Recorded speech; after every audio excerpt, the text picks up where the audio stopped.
First of all, apologies for the hiss that you're currently hearing. I'm currently away from work and don't have my normal microphone that I'm usually using, which I'm currently just using the inbuilt microphone in my Metabox laptop, which I haven't been able to figure out how to eliminate the hiss, but consider it just background noise. Anyway, right now in the video you can see that I'm applying some thermal paste to what you would be assuming is a Alienware 13 R2 laptop, which was one that I purchased off eBay. You can understand that from the title anyway, so there's no surprise what this mainboard is. Saw it come up for cheap on eBay and I thought, okay, it's 400 bucks Australian.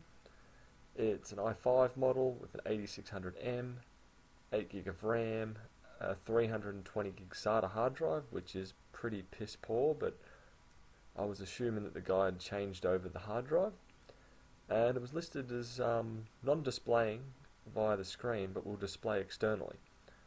So I thought, okay, what the hell, I'll take the punt. I've wanted one of these since they first come out. Cheap small laptop. I'm assuming from the damage I could see in his listing that it was dropped. It either smashed the screen or damaged the EDP cable running up through it. But then once I got it, I had a bit of a tinker with it and disassembled it, as you can see from here, and I soon started to discover more and more problems with it. Turns out it wasn't the display. The display on the screen was fine. It was undamaged. The hinges on it were a bit rough. That's fair enough. But then I discovered that it came with a whole bag of cables, or bag of screws and some cables, which isn't a good sign. So the dude had it listed as functional via HDMI. Tested that out. It worked perfectly fine. But after I disassembled it, or once I tore it apart, being that it only had about 2 screws in it, it was missing thermal paste. The CPU cooler wasn't even screwed down. Bigger things that I started to notice was the backlit keyboard was extremely uneven. It was very bright on the left hand side and basically non-existent on the right hand side of the keyboard. The trackpad itself wasn't even functioning. So I thought, this is really odd. And then I've finally snaked back from the actual display cable and discovered that I think it's the LVDS port, the 40 pin port on the board, half it was damaged and torn, and there was pins actually literally sitting on the main board. So I thought, this isn't good. So I've just recently purchased a hot air station, a quick 861 DW, which I hopefully get in the next couple of weeks. But for the time being, I just use my cheap hot air station to remove that jack off the board, and from there I tried to power up the machine again. It powered once, tried to power it up again, and I discovered that the main power cable, which goes from the board up to the power button, but then it also runs to the trackpad and one other location which I can't remember off the top of my head, about a quarter of the pins on it were bent and damaged as well, which leads me to believe that this one's been a complete parts machine that's been just quickly slapped together and put on eBay. The other thing I noticed with it was listed as an i5 5500U, and on the top of the case it had an i7 sticker on there. Another thing just here in the video.